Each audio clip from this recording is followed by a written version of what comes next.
നമസ്കാരം. മലയാളി വാർത്ത ഇൻസൈഡിലേക്ക് സ്വാഗതം. 48 മണിക്കൂർ സമയമാണ് അമേരിക്കൻ പ്രസിഡന്റ് ഡൊണാൾഡ് ട്രംപ് ഇറാന് നൽകിയിരിക്കുന്നത്. പലപ്പോഴും ഇത്തരത്തിലുള്ള സമയപരിധികൾ അമേരിക്ക നൽകിയിട്ടുണ്ടെങ്കിലും ഇത്തവണ കൃത്യമായി സമയമടക്കം കുറിച്ചാണ് അമേരിക്ക യുദ്ധപ്രഖ്യാപനം നടത്തിയിരിക്കുന്നത് എന്നുള്ള ഒരു പ്രത്യേകത കൂടിയുണ്ട്. ചൊവ്വാഴ്ച രാത്രി 8 മണിയാണ് ഡൊണാൾഡ് ട്രംപ് ഇറാന് നൽകിയിരിക്കുന്ന അവസാന സമയം. അതിനുള്ളിൽ തങ്ങളുടെ പരിധിയിലേക്ക് അല്ലെങ്കിൽ തങ്ങൾ നിർദ്ദേശിച്ചിട്ടുള്ള കാര്യങ്ങളിലേക്ക്, ഹോർമുസ് കടലിടുക്ക് തുറക്കുന്നത് അടക്കമായി ബന്ധപ്പെട്ടിട്ടുള്ള കാര്യങ്ങളിലേക്ക് ഇറാൻ ഒരു തീരുമാനം എടുത്തില്ല എന്നുണ്ടെങ്കിൽ തീർച്ചയായിട്ടും ഇറാനെ പൂർണ്ണമായി നശിപ്പിക്കാൻ കരുത്തുള്ള ആക്രമണമായിരിക്കും അമേരിക്കയുടെ ഭാഗത്ത് നിന്ന് ഉണ്ടാവുക എന്നുള്ളതാണ് ഇത്തവണത്തെ ട്രംപിന്റെ അന്ത്യശാസനം. ഹോർമുസ് കടലിടുക്ക് പക്ഷേ ഇതുവരെയായിട്ടും തുറന്നു കൊടുക്കാൻ ഇറാൻ തയ്യാറായിട്ടില്ല എന്നുള്ളത് തന്നെയാണ് ഫെബ്രുവരി 28-ന് ആരംഭിച്ച യുദ്ധത്തിൽ അന്നെടുത്ത അതേ നിലപാട് തന്നെയാണ് ഇറാൻ ഇപ്പോഴും തുടർന്നുകൊണ്ടിരിക്കുന്നത്. അതേസമയം തന്നെ യുദ്ധം മറ്റൊരു തലത്തിലേക്ക് കടക്കുമെന്ന ആശങ്ക നിലനിൽക്കെ ഇപ്പോൾ ഇറാനെ കൂടുതൽ പിന്തുണയുമായിട്ട് രംഗത്ത് വരികയാണ് കതൈബ് ഹിസ്ബുള്ള എന്ന് പറയുന്ന ഇറാനെ അനുകൂലിക്കുന്ന ഒരു വിഭാഗം സായുധ സേന. ഹോർമുസ് കടലിടുക്ക് ബലപ്രയോഗത്തിലൂടെ തുറക്കാൻ ശ്രമിച്ചാൽ മേഖലയിലെ മുഴുവൻ എണ്ണവാതക പ്ലാന്റുകളും തകർക്കുമെന്നാണ് ഇറാഖിലെ ഇറാൻ അനുകൂല സായുധ സംഘടനയായ കതൈബ് ഹിസ്ബുള്ളയുടെ മുന്നറിയിപ്പ് ഇപ്പോൾ വന്നിരിക്കുന്നത്. അതായത് അറബ് മേഖലയിൽ അടക്കം വ്യാപിച്ചു കിടക്കുന്ന എണ്ണ വിതരണ പ്ലാന്റുകൾ അടക്കം പൂർണ്ണമായും നശിപ്പിക്കുമെന്ന് കൂടിയാണ് ഇപ്പോൾ ഈ ഒരു വിഭാഗം പറഞ്ഞുകൊണ്ട് രംഗത്ത് വരുന്നത്. US പ്രസിഡന്റ് ഡൊണാൾഡ് ട്രംപിന്റെ പവർ പ്ലാന്റ് ഭീഷണിക്ക് പിന്നാലെയാണ് മേഖലയിലെ ഊർജ കേന്ദ്രങ്ങളെ ലക്ഷ്യം വെക്കുമെന്ന് ഇപ്പോൾ Kataib Hezbollah secretary general Abu Hussein al Hamidawi പ്രഖ്യാപിച്ചിരിക്കുന്നത്. ഒന്നുകിൽ എല്ലാവർക്കും സുരക്ഷയും ഐശ്വര്യവും, അല്ലെങ്കിൽ ആർക്കും വേണ്ട എന്ന ഭീഷണിയാണ് അദ്ദേഹം മുന്നോട്ട് വെച്ചിരിക്കുന്നത്. കഴിഞ്ഞ 5 ആഴ്ചയായി തുടരുന്ന യുദ്ധത്തിൽ സിവിലിയൻ അടിസ്ഥാന സൗകര്യങ്ങൾക്ക് നേരെ നടക്കുന്ന ആക്രമണങ്ങളെയും ഇപ്പോൾ കതൈബ് ഹിസ്ബുള്ള നേതാവ് അപലപിച്ചിട്ടുണ്ട്. ഹോർമുസ് കടലിടുക്ക് ശത്രുക്കൾക്കായി തുറന്ന് കൊടുക്കില്ലെന്ന് ബലപ്രയോഗത്തിൽ മുതിരുന്നവർ അതിന്റെ പ്രത്യാഘാതം അനുഭവിക്കേണ്ടി വരുമെന്നും കൂട്ടിച്ചേർത്തു. ഇതിനിടെ ഹോർമുസ് കടലിടുക്കിലെ സാഹചര്യം പഴയ നിലയിലേക്ക് ഇനി മടങ്ങില്ലെന്നും അമേരിക്കയ്ക്കും ഇസ്രായേലിനും ഇനി ഇവിടെ പഴയ സ്വാധീനം ഉണ്ടാകില്ലെന്നും ഇറാനിയൻ നേവിയും വ്യക്തമാക്കുന്നുണ്ട്. പേർഷ്യൻ ഗൾഫിൽ പ്രാദേശിക ശക്തികളുടെ നേതൃത്വത്തിൽ പുതിയ സുരക്ഷാ ക്രമീകരണം നിലവിൽ വന്നതായി നേവി കമാൻഡ് അറിയിച്ചിട്ടുണ്ട്. ഏപ്രിൽ 6-ന് ട്രംപ് നിശ്ചയിച്ച സമയപരിധി അവസാനിക്കാനിരിക്കെ ഇറാന്റെ പവർ പ്ലാന്റുകൾക്കും പാലങ്ങൾക്കും നേരെ കടുത്ത വ്യോമാക്രമണം നടത്താൻ US-ഉം ഇസ്രായേലും തയ്യാറെടുക്കുന്നതായാണ് വിവരം. എന്നാൽ ഒമാൻ, പാകിസ്ഥാൻ തുടങ്ങിയ രാജ്യങ്ങളുടെ മധ്യസ്ഥതയിൽ 45 ദിവസത്തെ താൽക്കാലിക വെടിനിർത്തലിനായുള്ള ചർച്ചകൾ സജീവമായി നടക്കുന്നുണ്ട് എന്നുള്ള റിപ്പോർട്ടുകൾ പുറത്തു വരുന്നുണ്ട്. അതായത് ഒരു വശത്ത് ചർച്ചകൾ നടക്കുമ്പോഴും മറുവശത്ത് സായുധ ഗ്രൂപ്പുകൾ കൂടുതൽ ഭീഷണിയുമായി രംഗത്തെത്തിയതും മേഖലയെ കൂടുതൽ സ്ഫോടനാത്മകമാക്കുന്നുണ്ട്. ഇറാന്റെയും ഇറാഖിലെയും സായുധ സംഘങ്ങളുടെയും സംയുക്ത നീക്കം അമേരിക്കയ്ക്ക് വലിയ തലവേദനയാണ് സൃഷ്ടിക്കുന്നത്. എണ്ണക്കടത്ത് തടസ്സപ്പെട്ടതോടെ ആഗോള വിപണിയിൽ ഇന്ധനവില കുതിച്ചുയരുകയാണ്. ഇത് തടയാൻ സൈനിക നീക്കം നടത്തിയാൽ മേഖലയിലെ എണ്ണ പ്ലാന്റുകൾ തകർക്കുമെന്ന് കതൈബ് ഹിസ്ബുള്ളയുടെ ഭീഷണി അമേരിക്കയെയും പ്രതിരോധത്തിലാക്കും. വരും മണിക്കൂറുകളിൽ ട്രംപ് എന്ത് തീരുമാനമെടുക്കും എന്നതിനെ ആശ്രയിച്ചിരിക്കും ലോകത്തിന്റെ സാമ്പത്തിക ഭാവിയും സുരക്ഷയും. ചർച്ചകളിലൂടെ പരിഹാരം കണ്ടില്ലെങ്കിൽ മിഡിൽ ഈസ്റ്റ് മറ്റൊരു വലിയ യുദ്ധത്തിലേക്ക് നീങ്ങുമെന്ന സൂചനയാണ് പുറത്തു വരുന്നത്.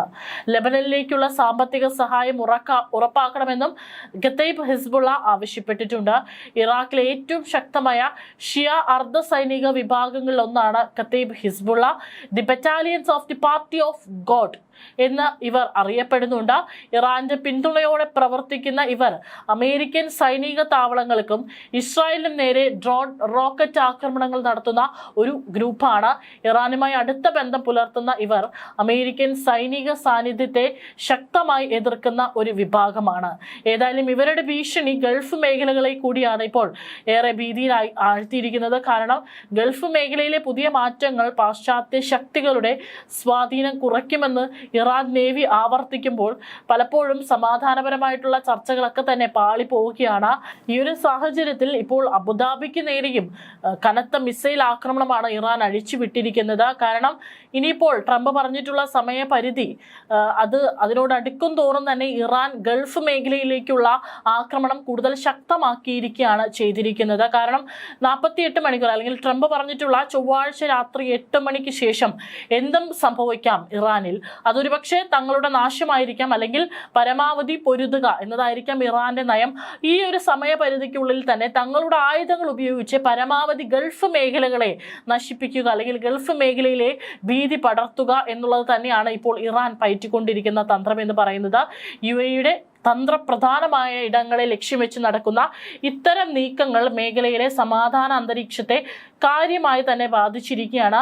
അബുദാബിയിലെ മുസഫ ഐക്കാഡ സിറ്റിയിൽ ഒരു കമ്പനിയിലാണ് ഇപ്പോൾ ഇറാന്റെ മിസൈൽ അവശിഷ്ടങ്ങൾ പതിച്ചത്.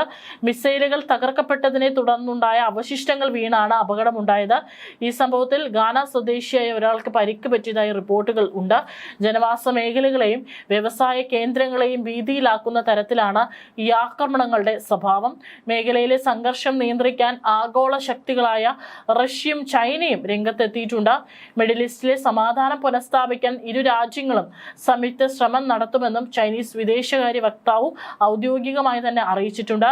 റഷ്യൻ ചൈനീസ് വിദേശകാര്യ മന്ത്രിമാരും തമ്മിൽ ഈ ഒരു വിഷയം ചർച്ച ചെയ്തതായും നയതന്ത്ര ഇടപെടലുകളിലൂടെ യുദ്ധസമാനമായ സാഹചര്യം ഒഴിവാക്കാൻ ശ്രമിക്കുമെന്നും ചൈന വ്യക്തമാക്കിയിട്ടുണ്ട്. അന്താരാഷ്ട്ര തലത്തിലും ഇറാന് മേൽ സമ്മർദ്ദം ചെലുത്താൻ ഈ നീക്കം വഴി തെളിയിക്കുമെന്ന് കരുതപ്പെടുന്നു.